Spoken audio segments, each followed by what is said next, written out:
Ladies, gentlemen, boys and girls, wish you all a very happy gut morning. दोस्तों, मैं राजीव सिंह आपका स्वागत करता हूं मॉर्निंग न्यूट्रिशन के आज के इस सत्र में, जो है मॉर्निंग न्यूट्रिशन का डे 9।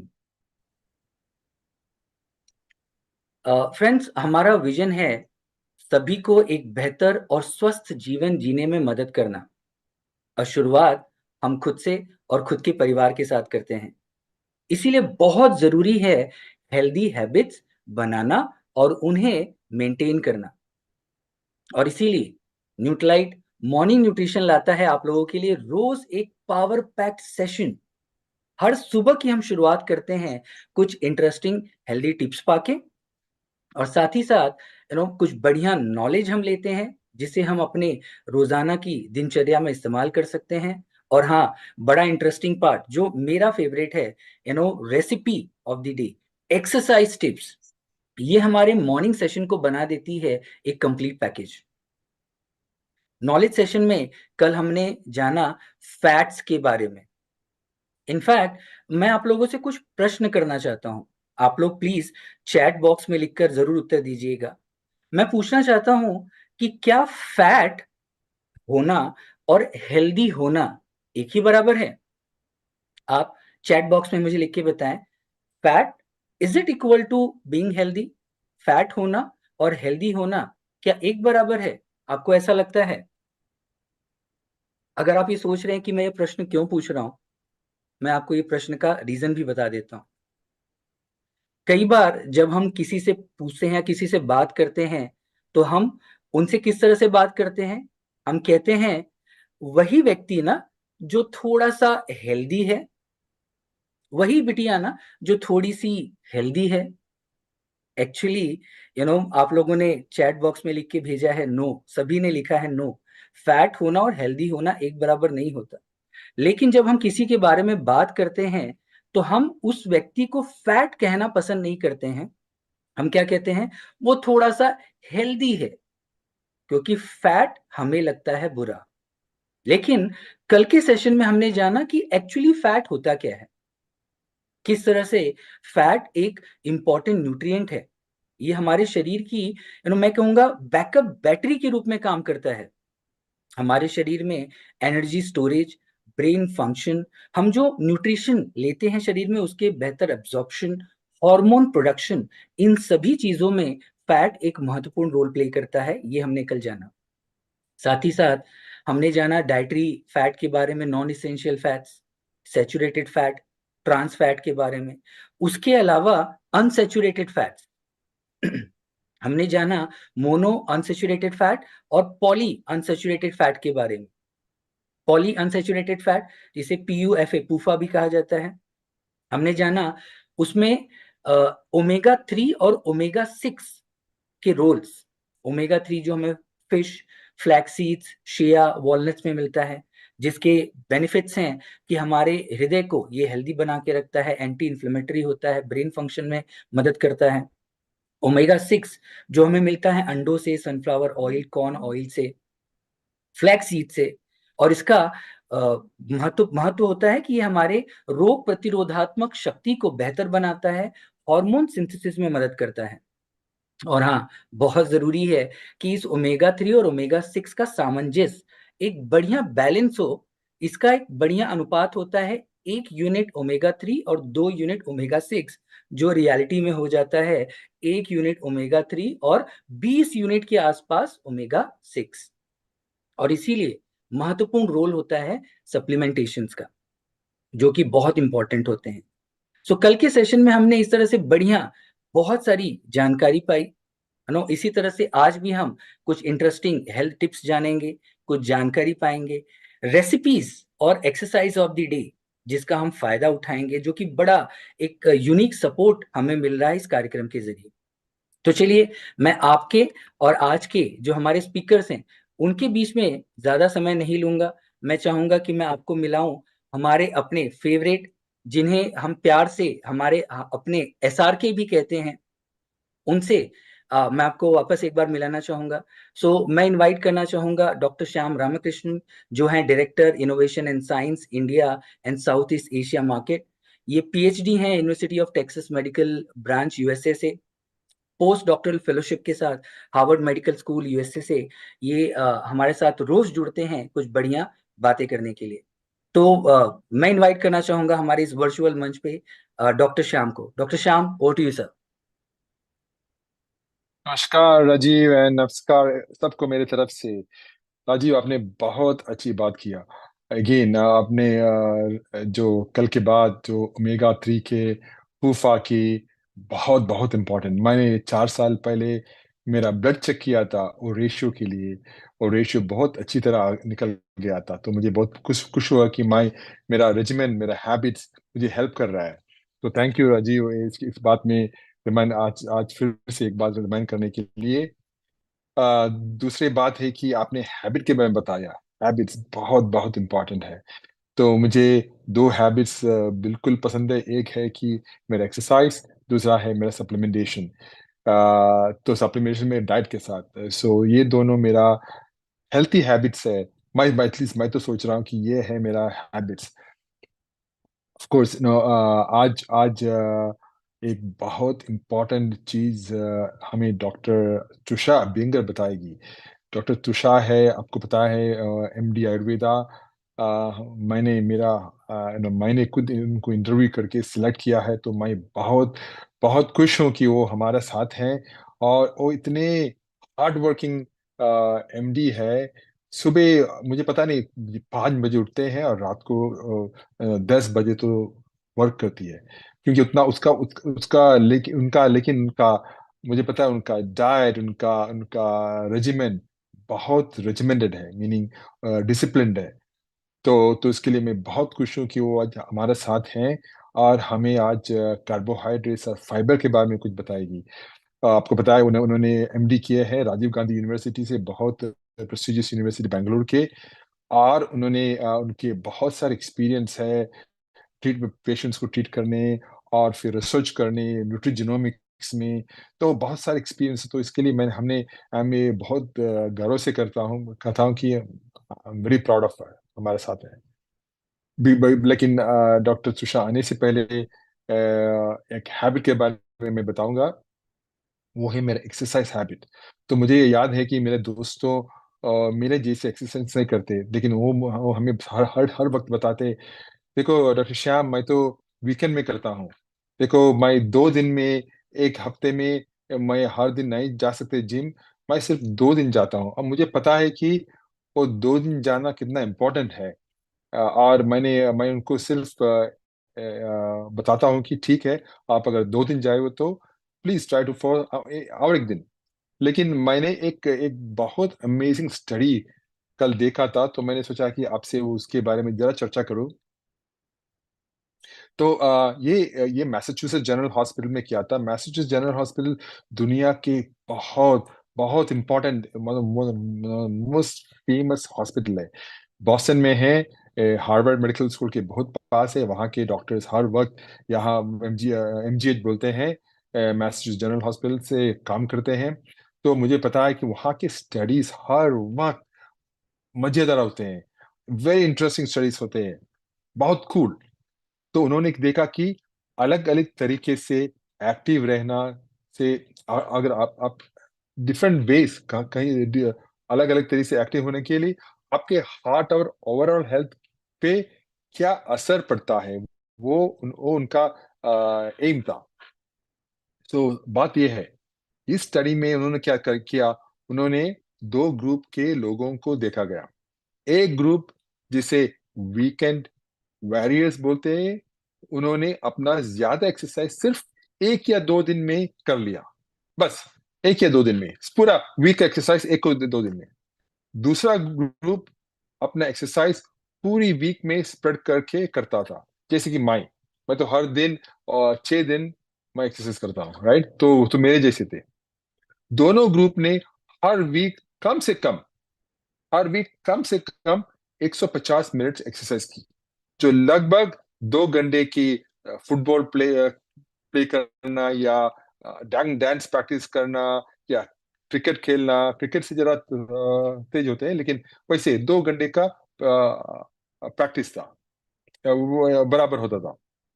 तो रिसर्चर्स ने तो 90,000, 90,000, सोच लो इसका साइज देख लो, 90,000 लोगों का स्टडी किया जिनकी उम्र थी 40 से 17 साल तक। ओके, और उन्होंने इन लोगों की एक्टिविटी को, ये रिस्ट बैंड है, जैसा जैसा मैं ये स्मार्ट वॉच पहनता हूँ, ये रिस्ट बैंड ऐसे एक्टिविटी बैंड से मेजर किया जो बताता था कि ये कितना मूव करते हैं। है? इन लोगों की को 6 साल, सोच लो, 6 साल से ज्यादा फॉलो किया गया ताकि देखा जा सके कि कौन हेल्थी रहा और कौन हार्ट प्रॉब्लम से गुजरा। देखो, 6 साल से ज्यादा, 90,000 लोगों का, ये है मैसाचुसेट्स जनरल हॉस्पिटल का कमाल। तो रिजल्ट्स बहुत ही अमेजिंग थे। जो वीकेंड वॉरियर्स थे, जो 1 या 2 दिन में काम पूरा एक्सरसाइज मीट करते हैं, और रेगुलर एक्सरसाइज, दोनों ही सीरियस हार्ट प्रॉब्लम जैसे हार्ट अटैक्स, हार्ट फेलियर्स और स्ट्रोक्स के रिस्क को काफी कम करके, पूरा कम कर दिया। और लोगों के कंपेयर टू जो लोग एक्सरसाइज नहीं करते।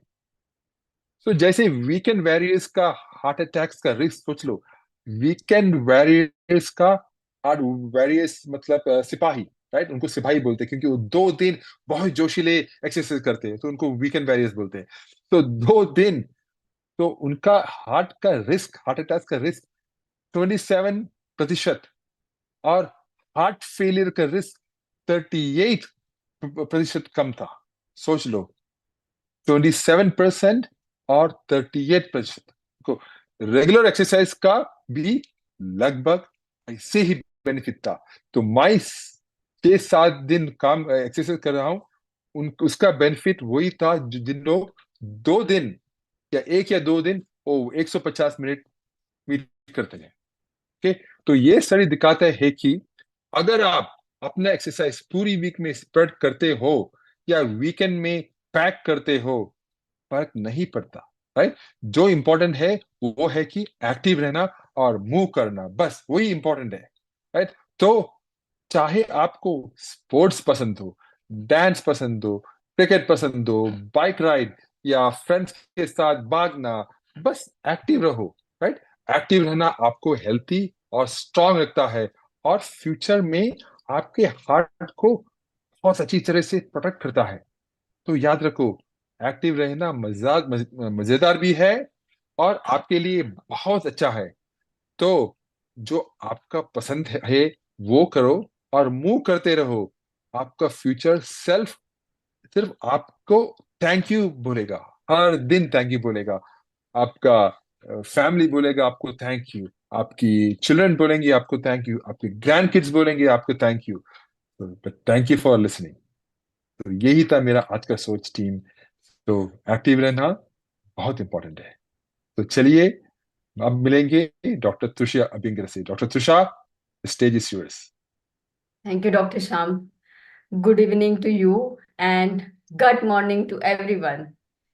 सो डॉक्टर श्याम ने जो भी मेरे बारे में बताया या इतना अच्छा इंट्रोडक्शन दिया, उससे मेरा दिन फिर से बन गया। थैंक यू डॉक्टर श्याम, आप ही हमारी प्रेरणा हो। हम आप तक ही देख के जितना भी मन लगा के ये सारी स्टडीज लेके आते हैं, वो सारा आप ही के वजह से है। So thank you always for motivating and backing us. इसी के साथ में जो राजीव जी ने बताया कि डॉक्टर श्याम हमारे एसआरके है, उनके लिए वो एसआरके है, हमारे लिए वो गुरु है। तो इसके साथ ही मैं फिर से ये बताना चाहूंगी कि बहुत अच्छा स्टडी डॉक्टर श्याम ने हमारे साथ में शेयर किया है कि कैसे आपको एक्टिविटी करना चाहिए। एक्टिविटी को व्यायाम के हिसाब से ना लीजिए, एक्टिविटी को आपके छंद के हिसाब से, आपके हॉबी के हिसाब से लीजिए। तो आपको डांसिंग पसंद है, डांसिंग करिए। आपको शटल खेलना पसंद है, बैडमिंटन खेलना पसंद है, वो करिए। और एक्टिव रहिएगा। 2 घंटा डॉक्टर श्याम ने बताया उसका अवधि रहना चाहिए।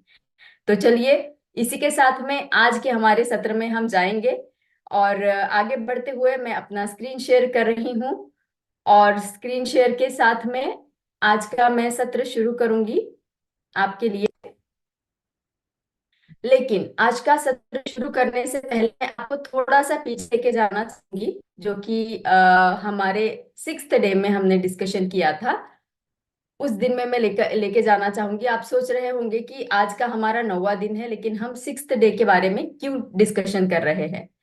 तो मेरे समझने समझाने में थोड़ी सी आगे पीछे हो गया, तो मैंने सोचा कि चलो आज के मेरे इस सत्र में मैं उसको सही कर दूं। तो क्विकली हम इसके बारे में जान लेंगे कि ये कंसेप्ट क्या था। और मैं उन सभी को धन्यवाद करना चाहूंगी जिन्होंने मुझे ध्यान से सुना और ध्यान से सुनते हैं। तो हमारा ये कंसेप्ट था कि हमें रात को ही नींद क्यों आती है और हम सुबह ही क्यों जागते हैं, हमें सुबह ही फ्रेश क्यों लगता है। तो इसके लिए हमने एक उदाहरण दिया था, और वो उदाहरण जो था वो था हमारे बॉडी क्लॉक का, हमारी सिग्नल का, जो पहला मेन हमारा इनर क्लॉक है उसका। तो वो मेन इनर क्लॉक जो है हमारा, वो है हमारा मास्टर क्लॉक, जो है हमारे मस्तिष्क में। मेरा आप कर्सर देख पा रहे होंगे। तो जब रात होती है, तो रात के साथ में ही एक निद्रा जनन करने वाला पदार्थ हमारे मस्तिष्क में स्तरित होता है, उसको हम मेलाटोनिन बताते हैं। तो मेलाटोनिन की मात्रा जो है वो रात को बढ़ती जाती है। जैसे जैसे शाम होगी, जैसे जैसे अंधकार बढ़ता जाएगा, जैसे जैसे रात बढ़ती जाएगी, वैसे वैसे मेलाटोनिन भी बढ़ता जाएगा। तो वो निद्रा जनन करता है। तो मेलाटोनिन रात को ज्यादा रहेगा, इसकी वजह से हमें निद्रा आएगी। सुबह जब सूरज की रोशनी आती है, तब मेलाटोनिन धीरे धीरे घट जाता है। तो मेलाटोनिन लाइट से सेंसिटिव है। लाइट जैसे जैसे बढ़ता जाएगा, मेलाटोनिन घटता जाएगा, और हमें एहसास होगा कि सुबह हो गई है, अभी जागना है। ये था नॉर्मल मैकेनिज्म, कैसे हमारा बॉडी क्लॉक नींद के साथ में काम करता है। अब जानेंगे कि कैसे ये जो बॉडी क्लॉक हमारा है, जब हम ब्लू लाइट का उपयोग करते हैं, जैसे स्क्रीन टाइम हमारा बढ़ जाता है, तो इसके ऊपर क्या एक्शन होता है। अभी मेलाटोनिन निद्राजनक है, तो वो रात के समय में जो है, रात के समय में उसको बढ़ना चाहिए और सुबह के समय में घटना चाहिए। अब क्या हो जाता है कि समझ लीजिए रात का समय है और आपने लाइट्स ऑन रखे हैं, स्क्रीन आपका ऑन है, तो क्या हो जाएगा, मेलाटोनिन जो है निद्रा जनन करने वाला, उसको अभी भी ये चेतना मिलती रहेगी कि ये सुबह का टाइम है। तो क्या हो जाएगा, मेलाटोनिन की मात्रा कम हो जाएगी, सप्रेस हो जाएगी। सप्रेस होते होते वो दिन का जैसे एक्टिवनेस रहता है, वो वाली फीलिंग हमें देगी और हमारी नींद को उड़ा देगा। तो ये ब्लू लाइट या स्क्रीन का एक्सपोजर रात के समय में हमारी नींद को डिस्टर्ब करेगा, हमारी स्लीप वेक साइकिल को डिस्टर्ब करेगा। तो इसीलिए हमें रात के समय में स्क्रीन का एक्सपोजर को कम करना है। तो ये था एक कंसेप्ट जो मैं आपसे शेयर करना चाह रही थी। तो इसी के साथ में हम शुरू करेंगे हमारा आज का सत्र। और आज का सत्र जो है हमारा, वो है कार्बोहाइड्रेट्स। और कार्बोहाइड्रेट्स में हम जानने वाले हैं दो चीजें, कार्बोहाइड्रेट एंड डाइटरी फाइबर, उनका रोल हमारे बॉडी क्लॉक के ऊपर कैसे होता है। तो चलिए शुरू करेंगे। और आज का 9वां दिन है, जैसे राजीव जी ने बताया, और जैसे मैंने बताया कि 21 दिन का तोहफा है आपके लिए। 9 दिन बीतने आ रहे हैं, बहुत जल्दी जल्दी गए हैं, और आज के दिन में भी आपके तोहफे का एक लेयर हट रहा है। और उसमें आज हम बहुत सारी जानकारी लेने वाले हैं। तो हम एक्टिव रहिएगा, चैट बॉक्स को यूज करिएगा, बहुत सारे क्वेश्चन हैं आपके लिए। तो हम शुरू करते हैं आज का सत्र। पहला सवाल आपके लिए है, कितने लोगों को ये फीलिंग आपने अनुभव किया है कि बहुत हेवी खाना खाया है, और खाना खाने के बाद में कार्बोहाइड्रेट रिच खाना खाया है, और पराठा हो गया या बाकी कोई चीज होगी जो हेवी है डाइजेशन के लिए, वो खाने के बाद में नींद आई है आप लोगों को। कितने लोगों ने ये अनुभव किया है कि खाना खाने के थोड़ी देर पहले नींद आती है। और अगर किसी को उसका कारण पता हो, तो एक शब्द में अगर आप चैट बॉक्स में लिखेंगे तो हमें अच्छा लगेगा, कि खाना खाने के बाद में थोड़ी देर के बाद में बहुत नींद आती है। और वो नींद की इंटेंसिटी जो है वो निर्भर करती है कि किस तरीके का खाना हमने खाया है। तो आंसर आने शुरू हो गए हैं। सब लोग बोल रहे हैं कि यस, हमने सभी ने अनुभव किया है कि नींद आती है। तो चलिए जानते हैं उसके पीछे का साइंटिफिक रीजन क्या है कि क्यों नींद आती है। ठीक है, तो आप समझ लीजिए कि एक खाना है, थाली है जो बहुत ही रिच है, कार्बोहाइड्रेट से भरा पूरा है, और उसको हमने खाया। अब जब बहुत सारा खाना हमने खाया तो क्या हो जाता है, शरीर के तरफ शरीर शरीर को लगता है कि एक बहुत बड़ा काम आया है। तो शरीर जो है अपना सारा ब्लड का फ्लो है, रक्त का अभिसरण जो है वो हमारे स्टमक के तरफ दे देता है, पेट की तरफ दे देता है। जब पेट की तरफ दे देता है तो क्या हो जाता है कि सारा ब्लड फ्लो ब्रेन से कम होते हुए पेट की तरफ ज्यादा चला जाता है। अब ब्रेन जो है, ब्रेन को बहुत ज्यादा मात्रा में ऑक्सीजन की जरूरत रहती है एक्टिव रहने के लिए, अलर्ट रहने के लिए। अब जब ब्रेन में वो ऑक्सीजन और ब्लड की मात्रा धीमी हो गई है, बंद नहीं हुई है, स्लो डाउन हो गई है, स्लो डाउन होते होते क्या हो जाता है, हमें एक थोड़ी सी थकान सी नहीं बोल सकेंगे हम, एक लिथार्जी सी फील होती है, एक डल सा फील होता है और नींद आना शुरू हो जाती है।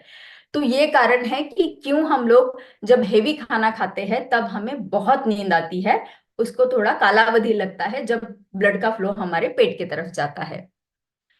तो इसी के साथ शुरुआत करते हुए हम जानेंगे कि हमारे जो मैक्रोन्यूट्रिएंट है, जो है कार्बोहाइड्रेट, प्रोटीन, फैट, इनका हमारे शरीर के ब्लड ग्लूकोज के ऊपर कैसे परिणाम होता है। तो कार्बोहाइड्रेट को आप देख पा रहे हो जो ग्रीन कलर का है, खा हमने कार्बोहाइड्रेट से भरा पूरा खाना खाया और खून में चीनी की मात्रा जो है वो एकदम से बढ़ गई है। अब एकदम से बढ़ गई है तो क्या होता है, एकदम से बढ़ गई है, उसका कंपैरिजन अगर हम करेंगे तो प्रोटीन जो है हमें धीमी गति से एनर्जी दे रहा है, और ब्लड में जो ग्लूकोज की मात्रा है उसको धीमी गति से रिलीज कर रहा है, और फैट उससे भी ज्यादा धीमी गति से दे रहा है। तो इससे क्या पता चलता है कि अगर हम कार्बोहाइड्रेट ज्यादा खाते हैं या कार्बोहाइड्रेट रिच खाना खाते हो तो हमारे शरीर में जो शुगर की मात्रा है वो एकदम से बढ़ जाती है, ज्यादा बढ़ जाती है। तो ये अच्छा है कि बुरा है, इसके लिए भी एक आपके लिए सवाल है कि अगर ये अगर हमें पता चलता है तो क्या हमें कार्बोहाइड्रेट्स को अवॉइड करना चाहिए। आपका क्या मत है इसके ऊपर। फटाफट चैट बॉक्स को यूज करिए और बताइए कि अगर कार्बोहाइड्रेट हमारे ब्लड में चीनी की मात्रा को एकदम से बढ़ा देता है तो क्या कार्बोहाइड्रेट को अवॉइड हमें करना है, कार्बोहाइड्रेट लेना बंद करना है, हाँ या ना। में आप जवाब दे सकते हैं।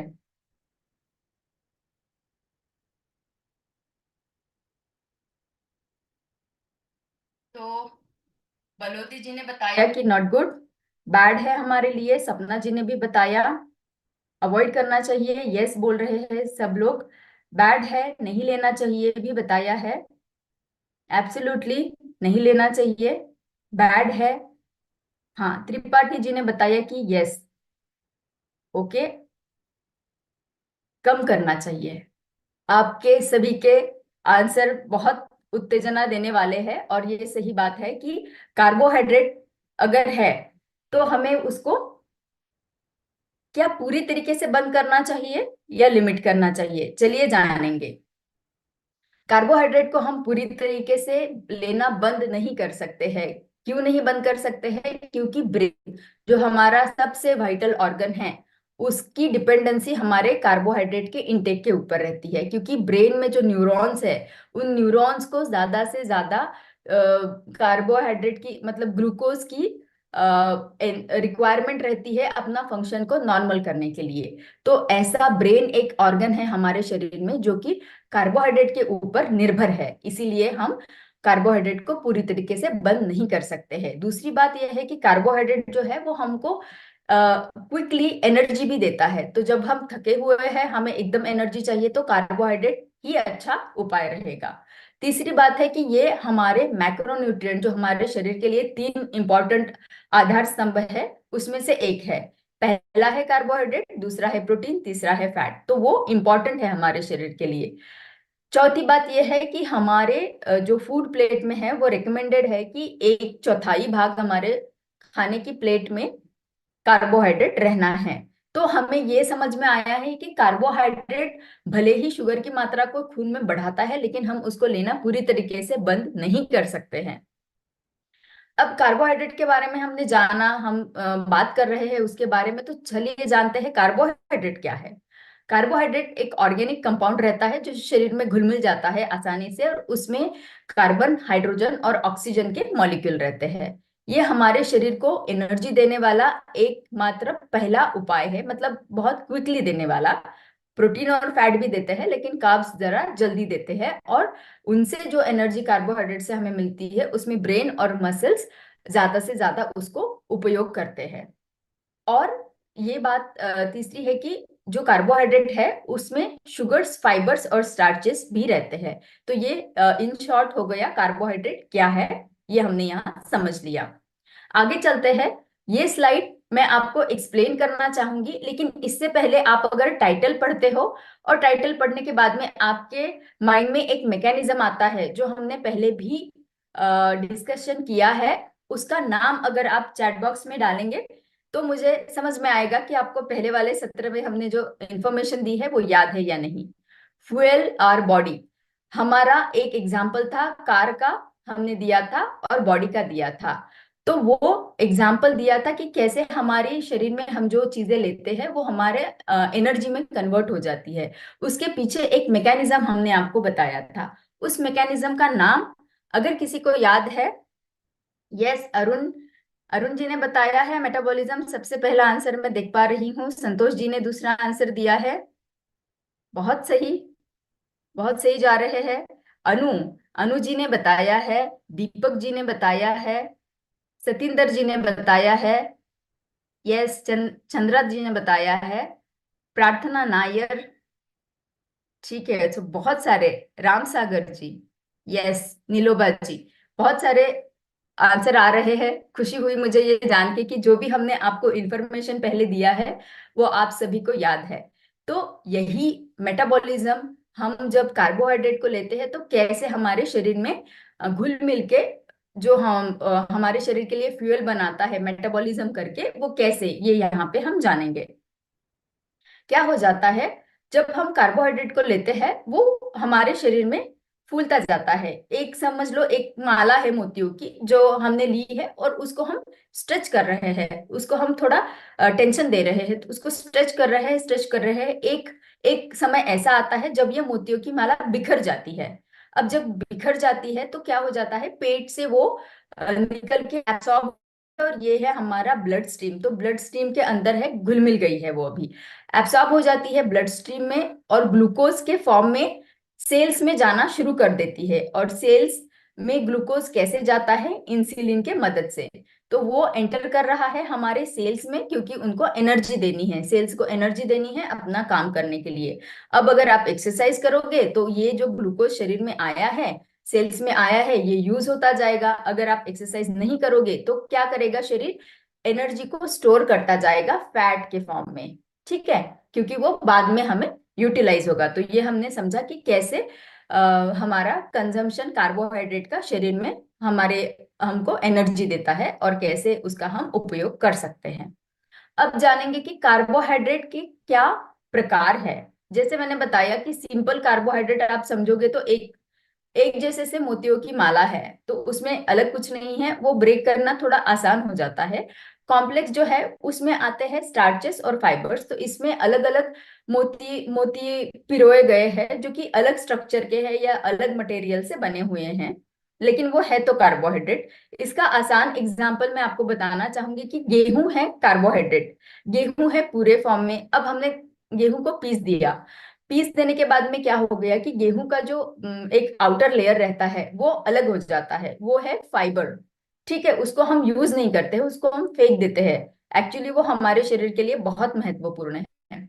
उसको छानने के बाद में जो दूसरा भाग निकलता है वो है हमारा गेहूं का आटा, वो है हमारे स्टार्चेस। अब गेहूं के आटे को और भी ज्यादा रिफाइन हम करेंगे, और भी ज्यादा छानेंगे, तो वो क्या हो जाएगा, मैदा। तो मैदा जो है वो हो गया हमारा सिंपल कार्बोहाइड्रेट। तो चलिए आगे बढ़ते हैं।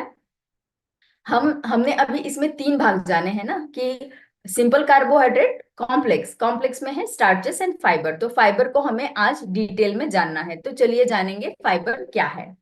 तो फाइबर हमारे दो तरीके के होते हैं, एक है सोल्यूबल और दूसरा है इनसोल्यूबल।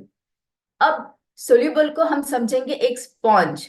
स्पॉन्ज जो स्क्वीज होता है और जब फूलता है तो अगर ज्यादा पानी है तो उसको एब्सॉर्ब करके वो फूल जाता है। उसी तरीके से सोल्यूबल फाइबर जो है पानी में घुल मिल जाते हैं। घुलने के बाद में वो क्या करते हैं कि एक्सेस जो भी चीजें हमारे शरीर में रहते हैं, जैसे देखिए कि शुगर है या फैट है या कोई टॉक्सिन है, उनको एब्सॉर्ब करके फूल जाते हैं। या आप समझ लो ग्लूकोज ही है, क्योंकि ये फाइबर्स ग्लूकोज को अपने आप में ले लेंगे और फूल जाएंगे। ठीक है, तो ये हो गए सोल्यूबल फाइबर। इनका क्या एक्शन है वो हम जानेंगे। साथ ही ये भी जानेंगे कि इनसोल्यूबल फाइबर का क्या है। इनसॉल्युबल फाइबर को समझ लीजिए ये है एक झाड़ू के तौर पे, क्योंकि वो रफ फॉर्म में है। ये क्या करते हैं, ये डाइजेशन से नहीं जाते हैं, ये शरीर में से पानी को ज्यादा एब्सॉर्ब कर लेते हैं और बिना डाइजेस्ट हुए हुए शरीर में हमारे आंतों को क्लीनिंग करने का काम करते हैं, तो शरीर से बाहर ये निकल जाते हैं। तो सोल्यूबल फाइबर को समझिए कि स्पॉन्ज है। तो स्पॉन्ज क्या करता है, वाटर में डिजोल्व हो जाता है, फूल जाता है, तो पेट भरा हुआ सा लगता है। मैंने बताया कि ये कैप्चर कर लेता है एक्सेस ऑफ फैट को। तो कैप्चर कर लेने की वजह से क्या हो जाता है, खून में चर्बी, लिपिड मतलब कोलेस्ट्रॉल की मात्रा कम करता है। हमारे गट को बढ़ाता है, गट को अच्छा एनवायरनमेंट देता है, क्योंकि फाइबर गट के लिए एक खाना रहता है। गट के जो माइक्रोबायोटा रहते हैं, अच्छे और बुरे बैक्टीरिया, उनके लिए ये खाना बन जाता है, तो उसको हेल्प करता है, मदद करता है। ब्लड शुगर को भी इंप्रूव करता है। तो जैसे मैंने बताया, कोलेस्ट्रॉल और शुगर की एक्सेस मात्रा हो तो ये अपने आप में उसको ले लेता है फूल के। इसके एग्जाम्पल आप समझ लो, एप्पल, बीन्स, नट्स, ओट मील, स्वीट पोटैटो और लेंटिल्स। और ये क्या करता है, हमारे आंतों में जाके खाने को एक सही जगह पे प्लेस करने का काम कर देता है, और उसी के साथ साथ हमारे गट बैक्टीरिया को हेल्प करता है। इनसॉल्युबल फाइबर क्या करता है, हाँ, घुलता नहीं है, वो पानी में घुल मिल नहीं जाता है। इसीलिए क्या करता है, पानी को एब्सॉर्ब तो कर लेता है, लेकिन एब्सॉर्ब करके वो क्या करता है, आंतों को क्लियर करने का काम करता है। आपका मोशन हर दिन का जो है, सुबह का मोशन, वो क्लियर करता है, आंतों की हेल्थ को बनाए रखता है। उसके एग्जाम्पल है गेहूं, लीफी ग्रीन्स, किनवा जो कि एक मिलेट है, ब्राउन राइस, और कुछ सीड्स जैसे फ्लैक्स सीड।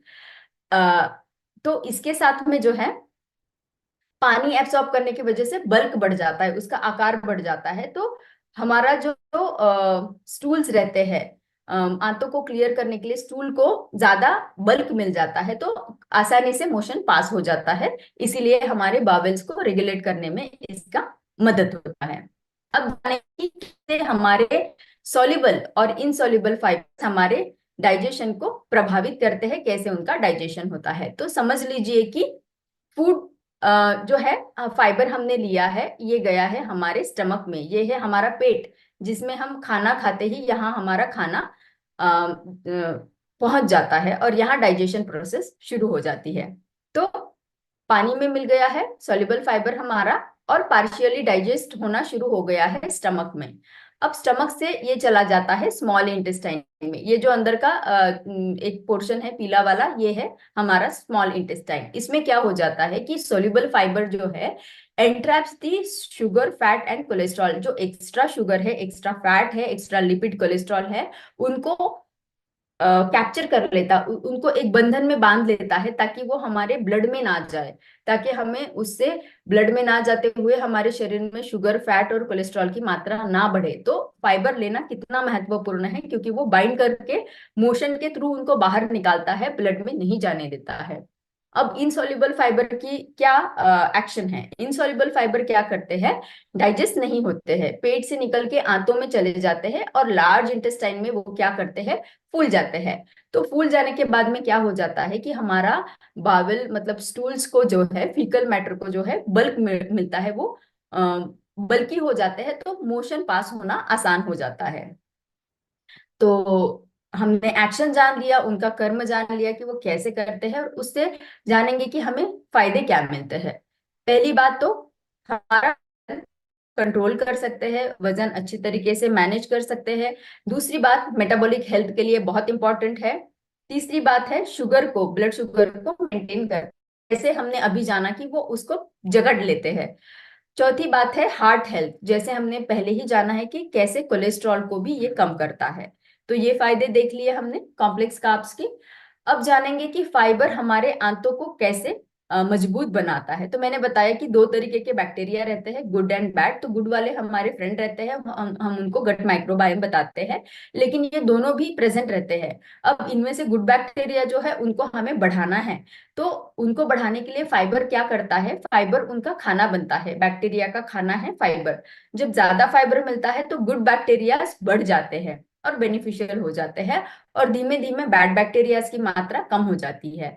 और जैसे मैंने बताया कि ये आंतों को क्लियर करता है फाइबर, तो आंतों को जब अब क्लैरिटी मिल जाती है, एक पैसेज हमारा क्लियर है, तो क्या हो जाता है, आंतों में जो न्यूट्रिएंट है वो हमारे ब्लड स्ट्रीम में एब्सॉर्ब होना शुरू हो जाते हैं।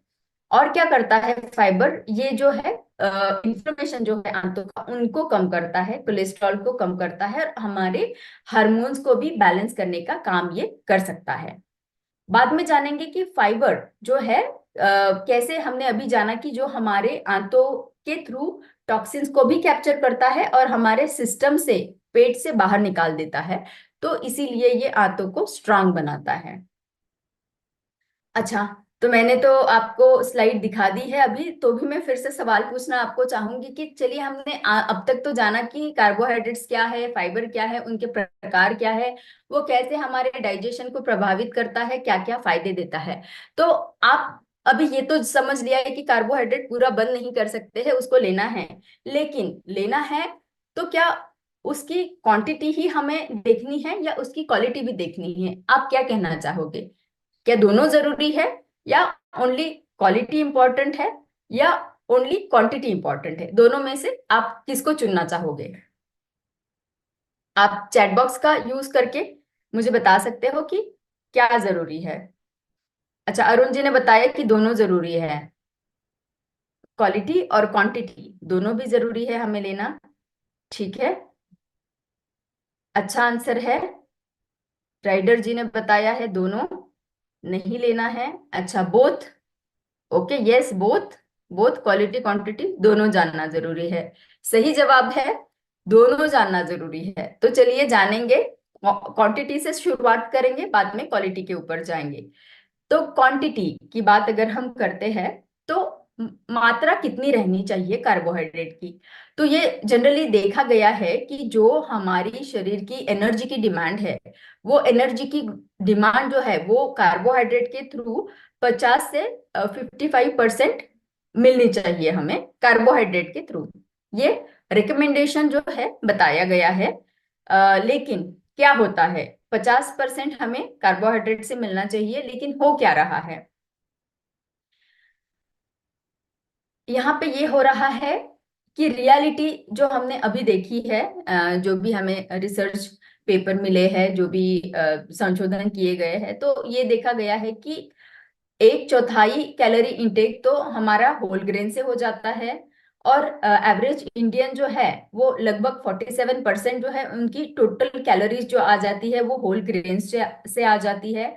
इवन रूरल एरिया में भी 70% बस हम कार्बोहाइड्रेट का भी मतलब जो धान्य है उनका उपयोग करके, जिसमें जो कि कार्बोहाइड्रेट है, 70% हम उसी से ले रहे हैं।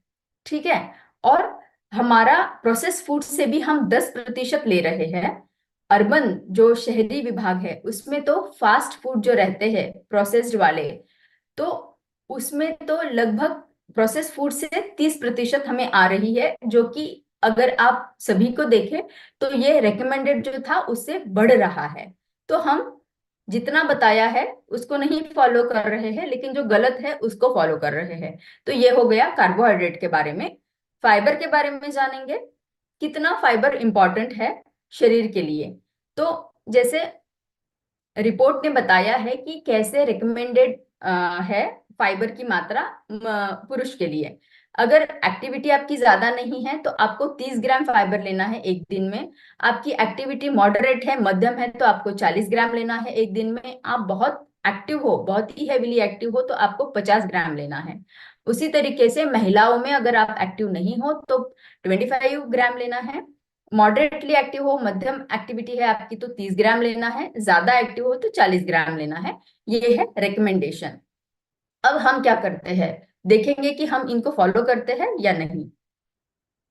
तो स्टडीज ने बताया है कि 10 भारतीयों में से 7 भारतीय जो है वो फाइबर की रिक्वायरमेंट को पूरा नहीं कर पाते हैं। तो इससे हमने क्या जाना, ना तो हम कार्बोहाइड्रेट के रिकमेंडेशन को फॉलो कर रहे हैं, ना तो फाइबर के रिकमेंडेशन को फॉलो कर रहे हैं, जो कि गलत है।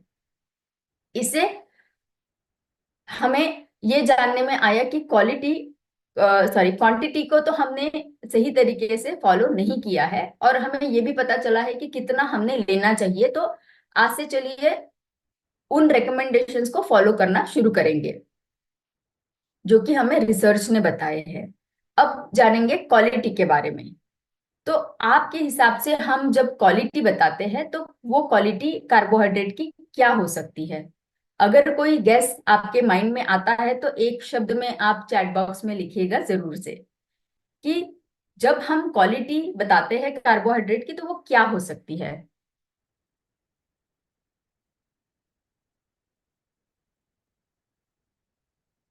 अगर आपके माइंड में क्विकली कोई कंसेप्ट आता है कि क्वालिटी कार्बोहाइड्रेट क्या हो सकते हैं।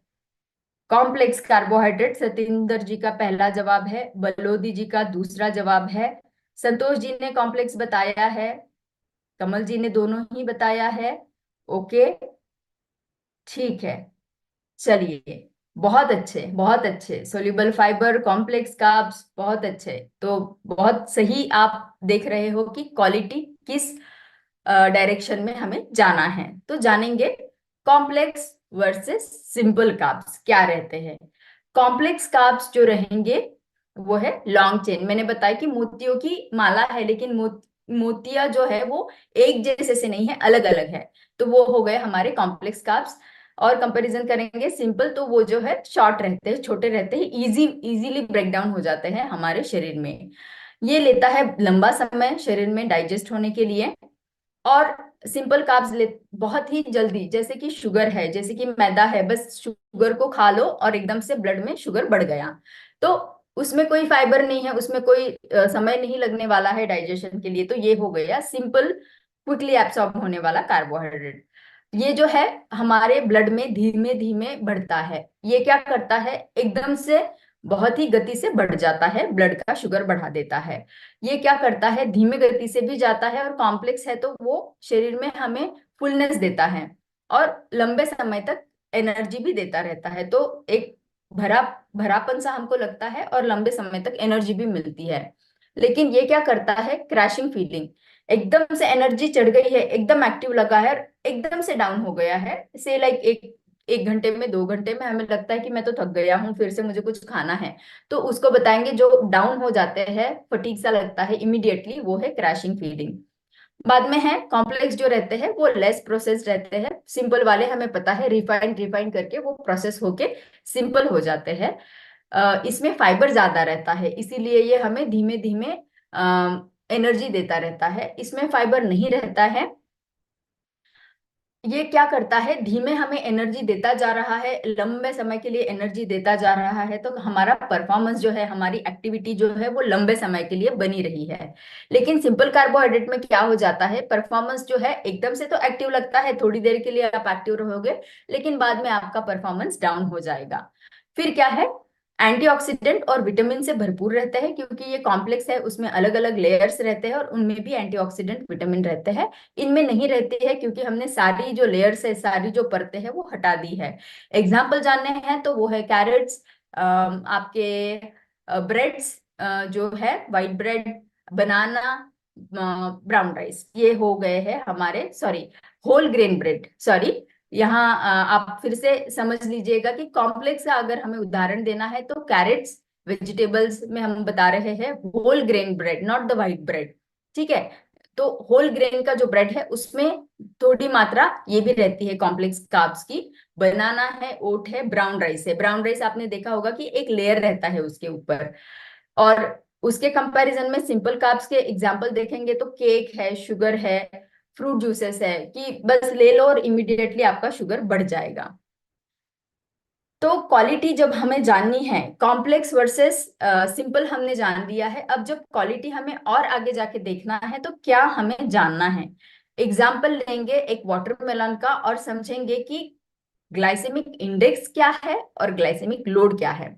अब इसको जानने के लिए समझेंगे, एक उदाहरण ले लीजिए। एक कार है जो शुरू हुई है और एकदम जलद गति से चली गई है, रुक गई है। वो है हमारा ग्लाइसेमिक इंडेक्स, जो कि बताता है कि कितना जल्दी हमारे रक्त प्रवाह में शुगर का स्पाइक हो जाएगा, शुगर बढ़ जाएगा, कितना स्पीड से बढ़ जाएगा, कितना गति से बढ़ जाएगा। तो उसको जो है 0 से लेके 100 तक मार्क किया गया है, जिसको हम ग्लाइसेमिक इंडेक्स बताता है, बोलते हैं। जो इंडेक्स हमें बताता है कि कोई पर्टिकुलर खाना अगर हम खाते हैं तो वो कितना क्विकली, कितना गतिशील तरीके से हमारी ब्लड शुगर को बढ़ा देगा। तो जितना ज्यादा ग्लाइसेमिक इंडेक्स रहेगा, जितना हाई रहेगा ग्लाइसेमिक इंडेक्स, 100 हाईएस्ट नंबर है। यहाँ पे हमने 80 दिखाया है। जितना हाई है वो उतना अच्छा नहीं है आपके लिए। तो क्या हो जाता है, वाटरमेलन को, पूरे वाटरमेलन को आप अगर लेते हो तो उसका ग्लाइसेमिक इंडेक्स बहुत ज्यादा है, जो कि 80 है। अब समझेंगे क्या है ग्लाइसेमिक लोड। अभी कार हमने जानी है कि जो एक स्पीड से आई है और थोड़े ही डिस्टेंस पे जाके रुक गई है। तो इसने क्या किया, गति तो बढ़ा दी लेकिन वो ज्यादा समय तक चल नहीं पाई है। अब ग्लाइसेमिक लोड को समझ लीजिए कि कार जो कि शुरू तो हुई है लेकिन थोड़ा लंबे समय तक जा पा रही है, क्योंकि उसमें कार्बोहाइड्रेट है, एनर्जी है। तो ग्लाइसेमिक लोड जो है वो हमें समझ में आता है। ग्लाइसेमिक, ये कैलकुलेशन है ग्लाइसेमिक इंडेक्स का और कार्बोहाइड्रेट की मात्रा का, कि हम जो खाना खा रहे हैं उसमें ग्लाइसेमिक इंडेक्स उसका कितना है, कि वो कितना जल्द हमें शुगर को बढ़ाएगा और कितना दूर तक लेके जाएगा, मतलब कार्बोहाइड्रेट की मात्रा उसमें कितनी है।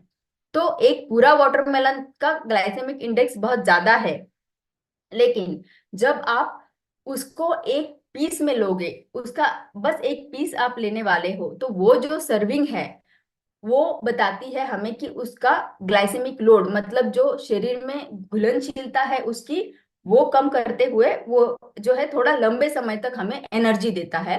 तो ये 5 जो इसका नंबर है इंडिकेशन, ये है लो की तरफ। तो पूरा वाटरमेलन का इंडेक्स, ग्लाइसेमिक इंडेक्स ज्यादा है, लेकिन एक सर्विंग अगर हम उसका लेते हैं वाटरमेलन का तो उसका ग्लाइसेमिक लोड कम है, तो हम उसका आनंद ले सकते हैं छोटी मात्रा में लेते हुए। तो सर्विंग को हमें देखना है, एज अ होल नहीं देखना है।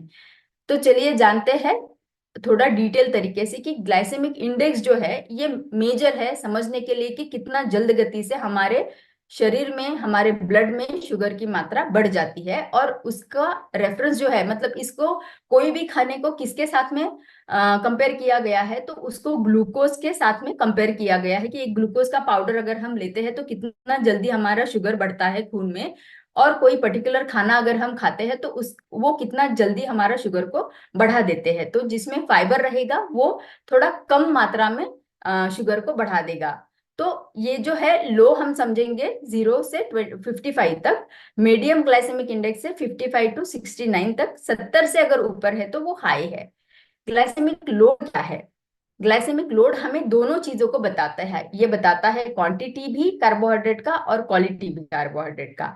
तो ये जो है हमें एक एक्यूरेट मेजर बताता है कि कैसे एक पर्टिकुलर चीज को एक पर्टिकुलर मात्रा में हम अगर लेते हैं तो वो मात्रा जो है वो हमारे शरीर में ब्लड के शुगर को कैसे बढ़ाएगी और कैसे धीमी तरीके से बढ़ा सकती है। तो जो जो चीजें ग्लाइसेमिक लोड जिनका 110 तक है वो लो बताई गई है, जो हमारे लिए अच्छी मानी गई है। बाद में 11 से 19 अगर है तो वो मीडियम ग्लाइसेमिक लोड बताया गया है। जो 20 से ऊपर है उनको हाई ग्लाइसेमिक लोड बताया गया है। तो लो ग्लाइसेमिक लोड रहना, लो ग्लाइसेमिक इंडेक्स रहना कभी भी हमारे लिए अच्छा समझना चाहिए। तो जानेंगे कि ग्लाइसेमिक लोड हमने जान लिया, लेकिन हमारी रोज की जिंदगी में हम जो चीजें बहुत ही फ्रिक्वेंटली खाते हैं, जो कि हमारा ब्रेकफास्ट है, क्या उनका उसका ग्लाइसेमिक लोड क्या, सॉरी, ग्लाइसेमिक इंडेक्स क्या ज्यादा है या कम है? तो व्हाइट ब्रेड बटर जैम बहुत सारे लोग खाते हैं, तो उसका ग्लाइसेमिक इंडेक्स ज्यादा है। मार्केट में बहुत सारे आते हैं सीरियल्स जो बताते हैं, आप देख पा रहे हो यहाँ पे, तो वो उसका भी कितना है, 80 से ज्यादा है, तो ये वेरी हाई है। इडली जो कि ज्यादा उसमें कंपेरेटिवली हेल्दी मान सकते हैं हम, क्योंकि उसमें उतनी ही मात्रा में हमने दालें भी डाली रहती है, तो वो फर्मेंटेड भी रहता है, तो हेल्दी माना जाता है। लेकिन उसमें आपको जो है कोई और चीजें ऐड करनी चाहिए, जैसे वेजिटेबल, जो हेल्प करेगा हमारे ग्लाइसेमिक इंडेक्स को कम करने के लिए। इंस्टेंट ओट्स समय तो बचा लेगा, लेकिन ग्लाइसेमिक इंडेक्स को बढ़ा देगा। तो ये हो गए एग्जाम्पल, थोड़ा आई ओपनिंग है कि कैसे हाई ग्लाइसेमिक इंडेक्स वाला खाना हम रोज खाते हैं। तो इसको बदलने की जरूरत है, इसको मॉडिफाई और इम्प्रोवाइज करने की जरूरत है। इम्प्रोवाइज कैसे करना है ये मैं आपको आगे बताने वाली हूँ, लेकिन फिर से समझ लेंगे कि क्या हो जाता है जब हम हाई ग्लाइसेमिक इंडेक्स लेते हैं और जब हम लो ग्लाइसेमिक इंडेक्स लेते हैं। तो लो ग्लाइसेमिक इंडेक्स का खाना अगर खाते हैं, तो समझ लीजिए कि एक फव्वारा है गार्डन का, जो कि धीमे धीमे पौधों को पानी दे रहा है। तो क्या होगा, धीमे धीमे जा रहा है, तो पौधे भी उसको ले पा रहे हैं और वो फल फूल रहे हैं। तो धीमा सप्लाई हमेशा अच्छा रहेगा। तो लो ग्लाइसेमिक इंडेक्स खाना क्या करता है, धीमा सप्लाई देता है हमारे ब्लड में शुगर का। उसी के विरुद्ध देखेंगे तो हाई ग्लाइसेमिक इंडेक्स वाला खाना क्या करता है, क्विकली आपके शरीर में चीनी की मात्रा रक्त में बढ़ा देता है। तो ये हाई पावर वाले फव्वारे के जैसे समझ लो, कि जिसने ना एकदम से पानी दे दिया है हर जगह, और प्लांट तो उसको ले नहीं पाए हैं, तो प्लांट तो बढ़ने की जगह कीचड़ ही निर्माण हो गया है। तो ये हमारे शरीर को मदद नहीं हो पाई है, हानि हुई है बल्कि। तो ये हमें समझना बहुत इंपॉर्टेंट है। आगे जानेंगे कि ये अगर इम्पैक्ट होते हैं हमारे शरीर के ऊपर, अगर हम कीचड़ बता रहे हैं हो रहा है, पोषण नहीं दे पा रहा है और हेल्थ इम्पैक्ट दे रहा है नेगेटिवली, तो क्या होता है। सिंपल स्टार्च जब हम लेते हैं, तो हमारा ये तो हाई ग्लाइसेमिक इंडेक्स है, वो तो हाई रहेगा हमेशा। उससे क्या होगा, शरीर में, ब्लड में जो है, रक्त में हमारे शुगर की मात्रा एकदम से बढ़ जाएगी, एनर्जी भी बढ़ जाएगी। लेकिन एनर्जी के साथ साथ में तभी के लिए आपको हाई एनर्जी लगेगी, बहुत भरपेट खाना है, खाया है ऐसे लगेगा, लेकिन उतना ही इमिडिएटली एनर्जी और सटाइटी दोनों भी ड्रॉप डाउन हो जाएगा, दोनों भी सडनली कम हो जाएंगे। इंसुलिन का रेजिस्टेंस बन जाएगा, क्योंकि जब आप एक साथ इतना ट्रैफिक जाम कर रहे हो, तो सेल उसको ले नहीं पाएगा। इंसुलिन जो है वो एक्टिव नहीं रहेगा, रेजिस्ट करेगा, और वो ग्लूकोज को जो है वो सेल्स में एंटर नहीं होने देगा। साथ ही साथ वो नेक्स्ट क्या इम्पैक्ट करता है, आपके वजन को भी बढ़ाता है, आपके फैट को भी बढ़ाता है, और आपके मसल मास को भी रिड्यूस कर देता है, मसल मास को बढ़ने नहीं देता है। और मेटाबॉलिक कंडीशंस, मतलब जैसे धीमे धीमे शुगर की मात्रा अगर ब्लड में बढ़ती जाती है, तो दूसरे दूसरे मेटाबॉलिक कंडीशंस आते हैं, मेटाबॉलिज्म नहीं हो पाता है सही तरीके से, तो उसके वजह से जो भी कंडीशंस आते हैं हेल्थ के इश्यूज, उसको हम मेटाबॉलिक कंडीशंस यहाँ बताएंगे। आगे जानेंगे कि अगर ये हानिकारक है, जैसे मैंने बताया कि इस तरीके का अगर आप लेते हो सिंपल कार्ब्स या कार्ब्स जो कि रिफाइंड है, तो वो हमें नुकसान कर रहा है। तो क्या कोई तरीके हैं, अगर आपके माइंड में कोई तरीके आते हैं, तो आप मुझे सजेशंस दे सकते हैं चैट बॉक्स में, और उसके बाद में मैं जो है मैं आपको बताऊंगी कि कौन से दूसरे तरीके हैं जो हमें बहुत ही फायदेमंद रह सकते हैं हमारे स्टार्चेस को यूज करने के लिए। तो आपको आपके फेवरेट फूड को कॉम्प्रोमाइज नहीं करना है, लेकिन आपको उसका आनंद भी लेना है, लेकिन कैसे हेल्दी तरीके से हम ले सकते हैं। ठीक है, चंद्रा जी ने बताया है कि कॉम्प्लेक्स कार्ब्स को अगर हम यूज करेंगे, तो हम उसका आनंद भी ले पाएंगे, और सिंपल कार्ब्स को उसके बदले, मतलब एक्सचेंज कर सकते हैं उसके बदले में, जहां रिप्लेस करेंगे हम कॉम्प्लेक्स को यूज करेंगे, और सिंपल को रोक देंगे। वेजिटेबल्स विजयन जी ने बताया है, वेरी नाइस। वियान जी ने बताया है, वेरी नाइस। वेजिटेबल्स ऐड करेंगे, जिससे फाइबर ऐड करेंगे, प्रोटीन ऐड करेंगे, जो मीना जी ने बताया, मीना शर्मा जी ने, संतोष जी ने बताया है प्रोटीन फाइबर्स को ऐड करेंगे। ठीक है, फाइबर्स सुनील कुमार जी ने बताया है, वेरी नाइस। कोकिला जी ने बताया है, यस, फाइबर को मिक्स रहेगा, कॉम्प्लेक्स, मोहनलाल जी ने बताया, मिलेट्स को ऐड करेंगे, very nice, yes, so true. तो जानेंगे कि 3 मेन तरीके हैं, आपको पहले ही जवाब पता है, लेकिन थोड़ा उसका साइंस में आपको यहाँ बताऊंगी कि 3 तरीके हैं जिससे हम हमारे मील्स को न्यूट्रीफाई कर सकते हैं। एक थोड़ा सा साइंस यहाँ पे है, आसान तरीके से मैं बताऊंगी कि क्या हो जाता है। पहला फॉर्म है, हम इसको साइंटिफिक टर्म में बताते हैं स्टार्च रेट्रोग्रेडेशन। तो स्टार्ची फूड जो है, जैसे हमारा आलू है, हमारा राइस है, हम उसको यूज करेंगे, उसका आनंद लेंगे, लेकिन कैसे? तो उसके पहले जानेंगे कि वो क्या एक्ट करता है जब हम उनको पका रहे हैं। तो आप समझ लो कि आपने आपके राइस को या आपके पोटैटो को पकाया है, तो ये हो गए हैं हीट के साथ में। जब स्टार्च के मॉलिक्यूल्स है, ग्रैन्यूल्स है, वो उसके साथ में उसका क्या रिएक्शन होता है? तो स्टार्च के जो ग्रैन्यूल्स होते हैं, जब हम उनको हीट कर रहे हैं तो वो पानी लेते हैं, लेते हैं, लेते हैं, ले रहे हैं, एब्सॉर्ब हो रहा है, फूलते जा रहे हैं, फूलते जा रहे हैं। तो एक ऐसा स्टेज आता है कुकिंग के टाइम पे कि वो बर्स्ट हो जाते हैं। और बर्स्ट होके क्या हो जाता है, वो जिलेटिनाइज हो जाता है, क्योंकि उसमें से मॉलिक्यूल निकले हैं, और मॉलिक्यूल निकल के जो पानी का अंश था उसको उसने थिक बना दिया है। उसको हम जिलेटिनाइजेशन बताते हैं। बहुत हम सभी को पता है कि जैसे साबूदाना है, बहुत सारे लोगों को साबूदाना पता होगा, जब हम खीर बनाते हैं तो थिक बन जाता है। कैसे थिक बन जाता है? फूलता है, बर्स्ट हो जाता है और पानी को थिक बनाता है, तो हमको खीर जो है गाढ़ी मिलती है।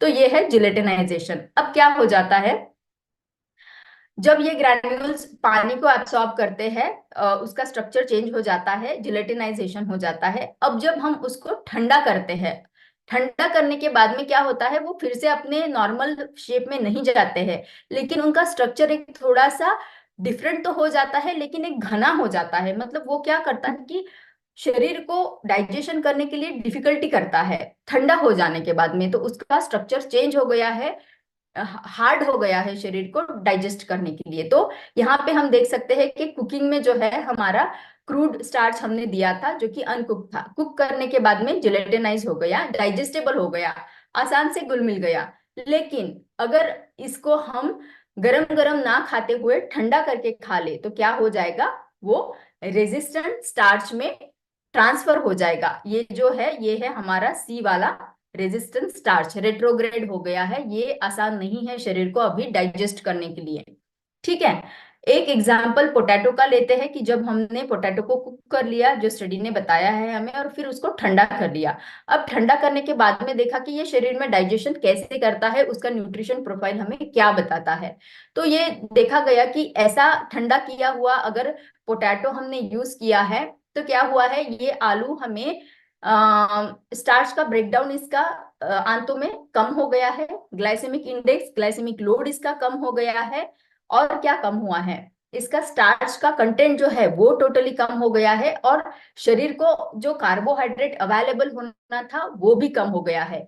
लेकिन क्या बढ़ गया है, अमाइलोज और रेजिस्टेंट स्टार्च, ये दोनों भी चीजें ये है कि ये ऐसे फॉर्म में अभी कन्वर्ट कर दिए हैं इस आलू को, जो कि आंतों को डाइजेस्ट करने के लिए डिफिकल्ट है। तो इससे हमें क्या समझ में आता है कि भाई मुझे आलू बहुत पसंद है, मुझे मेरा राइस बहुत पसंद है, लेकिन मैं डायबिटीज है या वजन बढ़ सकता है, इसलिए मैं इसको यूज नहीं कर पा रही हूँ। लेकिन हम क्या कर सकते हैं कि उसको पकाया हुआ है, उसको ठंडा कर लो, ठंडा अच्छे तरीके से ठंडा कर लो, जिससे कि ये रेट्रोग्रेड हो जाए, और उसके बाद में आप ठंडा होने के बाद में इसका आनंद ले सकते हैं। तो ये एक पॉजिटिव हो गया, हमने न्यूट्रिशियस उसको बना दिया है अभी। दूसरा हमारा उपाय है कि कैसे हमारे कार्बोहाइड्रेट न्यूट्रिशियस बनाना है, तो फाइबर ऐड करके, जो कि आप लोगों ने जवाब पहले ही मुझे दे दिया है। तो एक क्लिनिकल स्टडी देखी गई है कि कैसे जब फाइबर को ऐड किया गया है खाने में, तो वो हेल्पफुल रहा है। तो आप जैसे ये ग्राफ देख पा रहे हो और ये इमेज आप देख पा रहे हो कि पहले तो उन्होंने दिया सिंपल ग्लूकोज, गया है पेट में जाने के बाद में सिंपल ग्लूकोज है, उसमें तो कोई डाइजेशन नहीं चाहिए, वो स्ट्रेट अवे चला गया ब्लड फ्लो में। ये जा रहा है रेड एरोस, ये जा रहे हैं ब्लड फ्लो में। फिर दूसरा कंपैरिजन उन्होंने ये किया कि ग्लूकोज में फाइबर को ऐड कर दिया।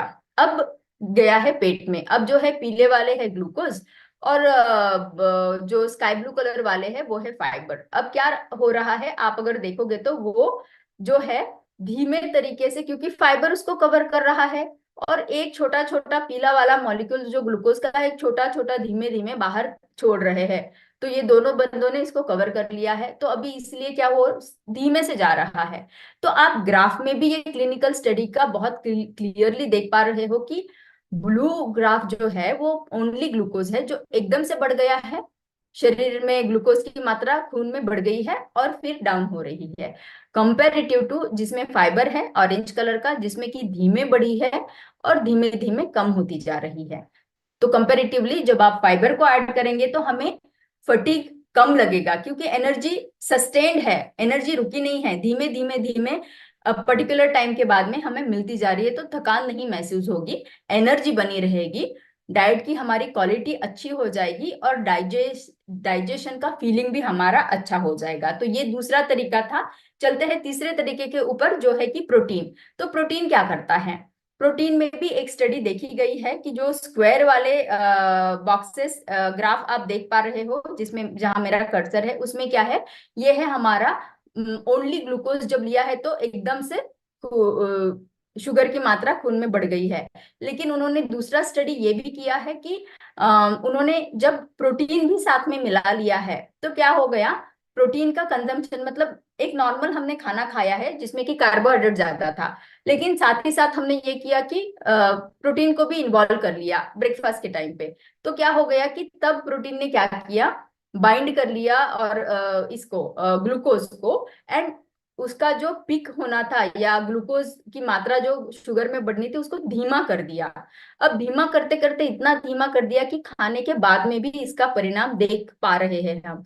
अब कहाँ तक देख पा रहे हैं, सेकेंड मील इफेक्ट तक, मतलब सुबह जो मैंने प्रोटीन अगर लिया है तो वो प्रोटीन मुझे सस्टेन एनर्जी तो दे रहा है, एकदम से ग्लूकोज की मात्रा खून में नहीं बढ़ा रहा है, लेकिन साथ ही साथ क्या कर रहा है, मेरे दूसरे खाने के समय में भी मेरे शुगर की स्पाइक को वो रोक रहा है, मेरे शरीर में खून में ग्लूकोज की मात्रा को एकदम नहीं बढ़ने दे रहा है, धीमे धीमे धीमे उसका सप्लाई वो मुझे दे रहा है। तो क्या हो जाएगा, हम ब्रेकफास्ट में प्रोटीन को ऐड करेंगे तो हम हमारे कार्बोहाइड्रेट का आनंद ले सकते हैं सटाइटी के साथ में, मेंटल परफॉर्मेंस अच्छा हो जाएगा और हमारा कैलोरी का कंट्रोल भी हो जाएगा। तो तीन चीजें हमने जानी है कि कैसे हमारे कार्बोहाइड्रेट को न्यूट्रीफाई कर सकते हैं।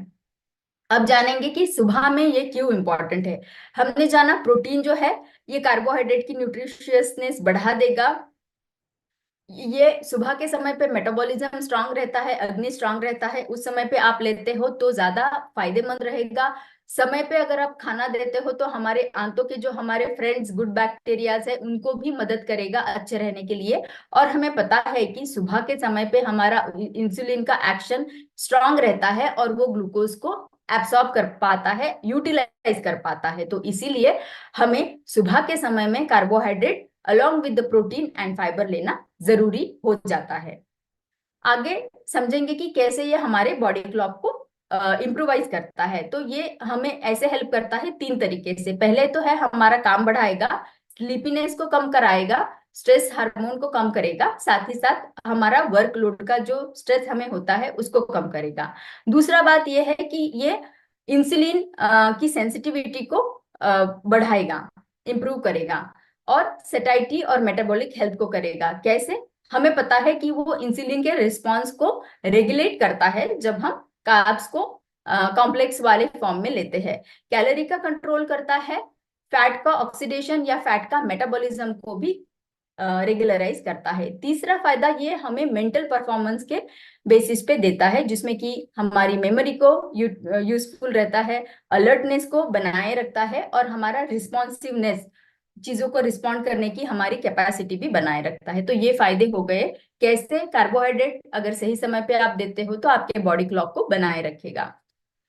और साथ ही ये सेकेंड मील इफेक्ट में भी फायदा देगा। तो एक स्टडी की है जिसमें कि लोगों को दिया है low glycemic index and high glycemic index. तो जिनमें हाई ग्लाइसेमिक इंडेक्स खाना दिया गया उनमें देखा गया कि दुगुना जो है ब्लड शुगर बढ़ गया। कंपैरेटिवली जिनमें लो दिया गया उनमें क्या हो गया है कि रिडक्शन जो है ब्लड शुगर का वो सिग्निफिकेंटली कम हो गया है। साथ ही साथ इसका इफेक्ट हमें दूसरे खाने तक भी मिला है, जिसमें कि आगे के खाने का ब्लड शुगर लेवल जो है वो बना हुआ देखा गया है। कैसे काम किया इसने? इसने ऐसे काम किया कि इसने ब्लंट कर दिया, मतलब काट दिया शुगर का स्पाइक बढ़ने से, शुगर ब्लड फ्लो में उसको काट दिया, तो वो वहां ब्लंट हो गया। दूसरा है स्लो ग्लूकोज रिलीज करना शुरू कर दिया, इससे हमें कांस्टेंट एनर्जी सप्लाई मिलता रहा। कैलोरी का इंटेक जो है उसको भी कंट्रोल कर दिया और भरा पूरापन सा लगने लगा। तो सेटाइटी फुलनेस का फीलिंग जो है वो बनाया रहा हमारा। अब जो है बॉडी क्लॉक क्लॉक के हिसाब से जब देखा गया तो सुबह के समय पे जब हमने ब्रेकफास्ट में फाइबर लिया है, क्योंकि वो भी कार्बोहाइड्रेट है, तो उसने क्या फायदा दिया है कि नेक्स्ट हमारा फूड का इंटेक, ये सारे क्लिनिकल स्टडीज है जो इंसानों के ऊपर किए गए हैं, तो उसमें देखा गया है कि कैसे फूड का इंटेक हमारा कम हुआ है, हमारा फीलिंग ऑफ फुलनेस सैटिस्फैक्शन कैसे बनी रही है, तृप्ति जो रहती है वो बनाई रही है, ये ब्लड शुगर के लेवल को कैसे हमें हेल्पफुल है और कंट्रोल करता है इफेक्टिवली। और साथ ही साथ जो हमारा गैस्ट्रिक का एम्पटिंग टाइम है, एक खाना खाने के बाद एक पर्टिकुलर समय के बाद में हमारा स्टमक जो है वो खाली हो जाता है, लेकिन उसको कैसे इसने कंट्रोल किया। अब इसी के साथ में जानेंगे कि किन चीजों को किसके साथ में हमें स्वाइप करना है ताकि हम हमारे खाने को एंजॉय करें, उसको बिना रोके लेकिन हेल्दी भी बनाएं। जैसे एग्जांपल मैं यहाँ एक्सप्लेन करूंगी, आलू परोठा को आप पनीर के साथ में, प्रोटीन है, दाल या वेजिटेबल्स के साथ में फाइबर्स है, प्रोटीन्स है, उनके साथ में अगर आप परोठा बनाओगे तो आलू परोठे के बदले में पनीर या दाल या वेज परोठा लोगे तो वो आपके लिए हेल्पफुल रहेगा। उसी तरीके से व्हाइट ब्रेड को आपको होल ब्रेड के साथ में लेना है, वड़ा पाव के बदले में आप इडली सांबार ले सकते हो, आइसक्रीम के बदले में योगर्ट, फ्रूट जूसेस के बदले में होल फ्रूट, भाई निसर्ग से अगर आया है तो एज इट इज आप ले लो इसे। तो ये चीजें होती है। अभी जानेंगे कि फूड पेयरिंग वो भी न्यूट्रिशियस बनाता है, तो हमने जाना है कि कैसे प्रोटीन और फाइबर के साथ में मिलेगा तो हाई ग्लाइसेमिक इंडेक्स को हम कम कर सकते हैं। होल ग्रेन्स और लेग्यूम को यूज कर सकते हैं, एडिंग स्टार्ची वेजिटेबल्स उनको हम ऐड कर सकते हैं, वेजिटेबल्स जो नॉन स्टार्ची है तो उनको ऐड करेंगे तो भी हमें अच्छा फायदा मिलेगा। लो ग्लाइसेमिक इंडेक्स वाले ऑप्शंस हमने देखना है, और हमारा कुकिंग का टेक्निक्स जो है वो हमें सही कर लेना है ताकि हम उसका आनंद ले पाए। अब जो है आपको कुछ टिप्स, आप फाइबर का इंटेक बढ़ा सकते हो। आपको होल ग्रेन्स लेना है, रिफाइंड ग्रेन्स नहीं लेने हैं। आपको ज्यादा फ्रूट्स एंड वेजिटेबल्स खाने हैं, इससे फाइबर बढ़ेगा। आपको स्नैक्स में नट्स है, सीड्स है, जैसे फ्लैक्स सीड्स है, ड्राई फ्रूट्स है, उनको आपको लेना है।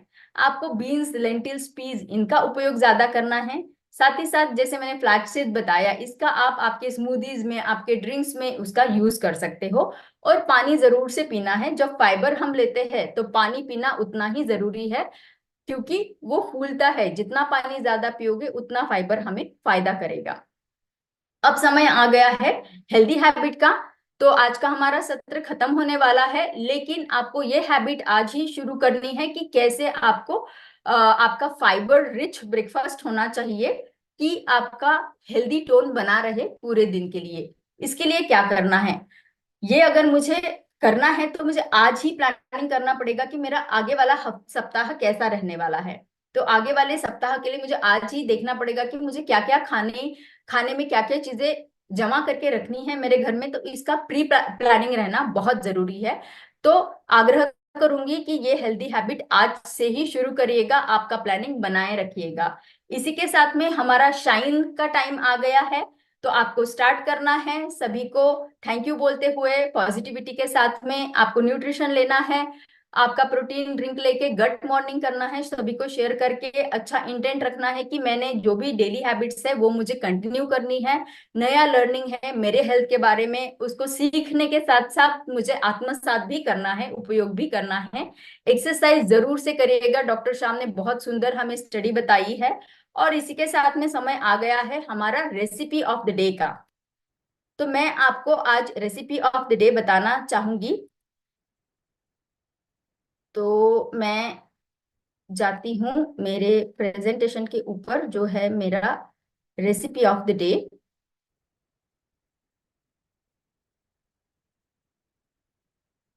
यस, इसको मैं फिर से शेयर करती हूँ आप लोगों के साथ में।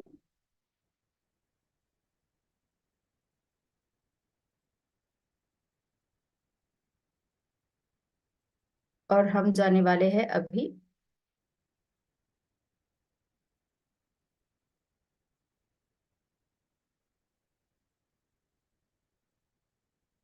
यस, हमारा रेसिपी शुरू हो रहा है, जो है ग्रीन ग्रेप्स के साथ में। शेयर करूंगी स्क्रीन।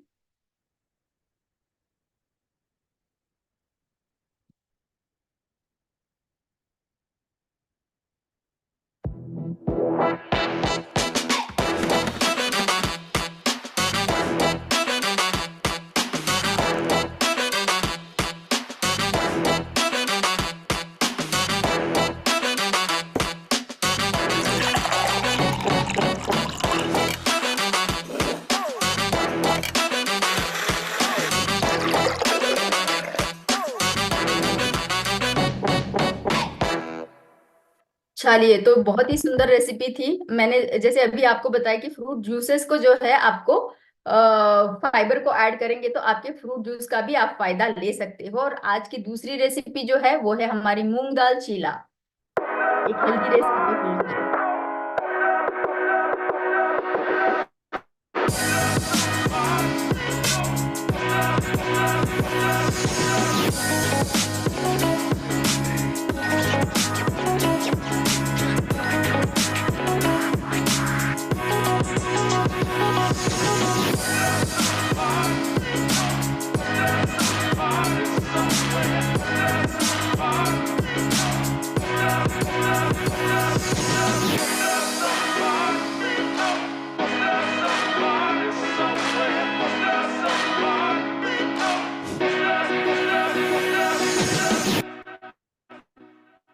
तो हमने जाना कैसे दो रेसिपीज, एक है हमारा ड्रिंक का और एक है हमारा मूंग दाल चिला का, कि इतने सुंदर तरीके से उसको हम यूज कर पाए हैं। और फाइबर और प्रोटीन ऐड करने के बाद में उसका हेल्थ वो और भी न्यूट्रिशियस हो पाया है। तो इसी के साथ में हमारा टाइम है आज के एक्सरसाइज का। तो जानेंगे एक्सरसाइज आज की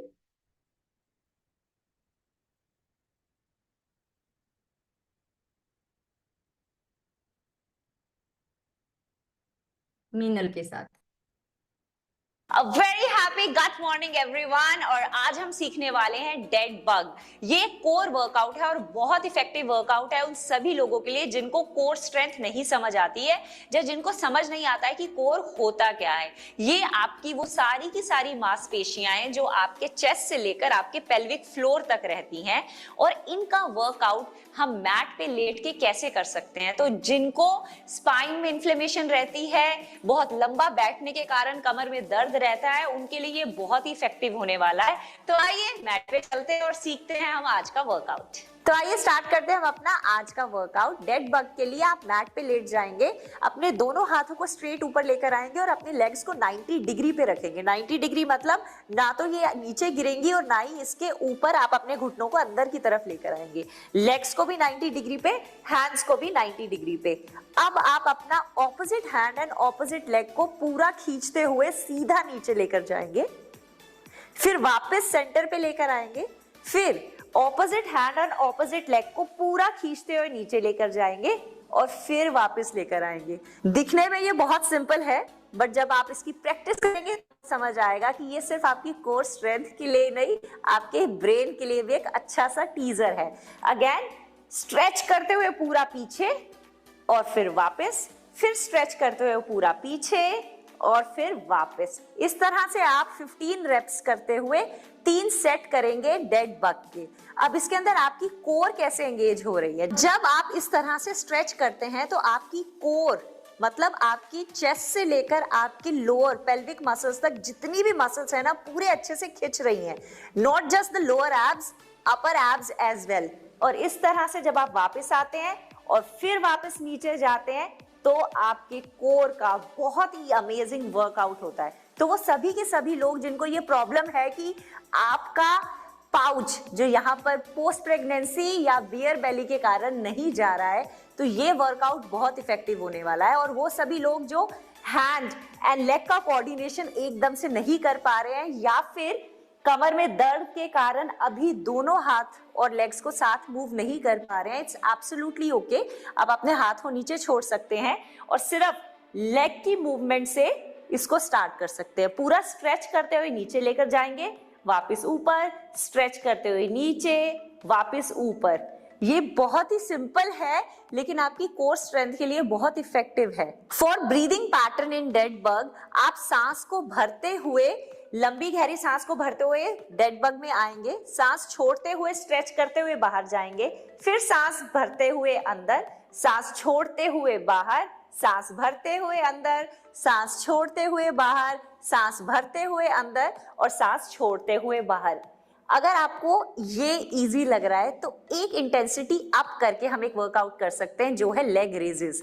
इसमें आप अपने दोनों पाम्स को अपने हिप्स के नीचे रखेंगे, इनफैक्ट अपने लोअर लंबर स्पाइन में, मतलब अपनी रीढ़ की हड्डी जहां पर आपकी एंड होती है ना, टेल बोन, वहां पर सपोर्ट देंगे इस तरह से और उसके बाद लेग रेजेस करेंगे। ये लेग रेजेस बहुत ही सिंपल एक्सरसाइजेस होती है बट कोर स्ट्रेंथ के लिए बहुत इफेक्टिव होती है। आप अपनी दोनों लेग्स को खींच के ऊपर लेकर जाएंगे और खींच के वापस नीचे, फिर ऊपर, फिर नीचे, फिर ऊपर और फिर नीचे। इस तरह से आप लेग रेजेस ऐड कर सकते हैं डेड बग के बाद। और लेग रेजेस के रेप्स तो मिनिमम 50 होने चाहिए और सेट्स होने चाहिए minimum 3। And for the breath work in leg raises, सांस भरते हुए आप वापस आएंगे और सांस छोड़ते हुए आप नीचे जाएंगे। हम हमेशा सांस छोड़ते हुए ही क्यों नीचे जाते हैं या सांस छोड़ते हुए एक्सटर्नल मूवमेंट क्यों करते हैं? क्योंकि जब आप सांस छोड़ते हैं तो आपका कोर अच्छे से एंगेज होता है, मतलब आपने सांस छोड़ दी तो आपकी नाभि अच्छे से सिकुड़ जाती है, आप हवा को बाहर छोड़ देते हैं, तब आपकी कोर पे एक अच्छी ग्रिप आती है। फिर सांस भरते हुए वापस, सांस छोड़ते हुए नीचे, सांस भरते हुए वापस, सांस छोड़ते हुए नीचे, भरते हुए, छोड़ते हुए, भरते हुए। इनफैक्ट अगर आप नाक से इस तरह से सांस नहीं ले सकते तो आप मुंह से सांस छोड़ सकते हैं पूरी पावर के साथ। और वापस, वापस, वापस, वापस।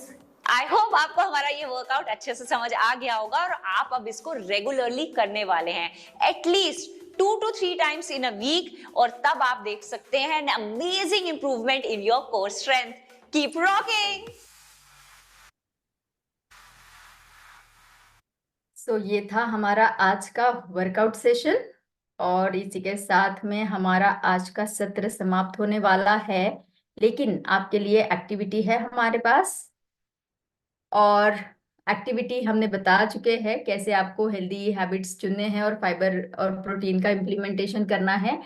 आज का सत्र समाप्त होते होते आपको कल के लिए बताना चाहूंगी कि कल का आपका एक और लेयर ओपन होगा गिफ्ट का, जो है विटामिन्स एंड मिनरल्स।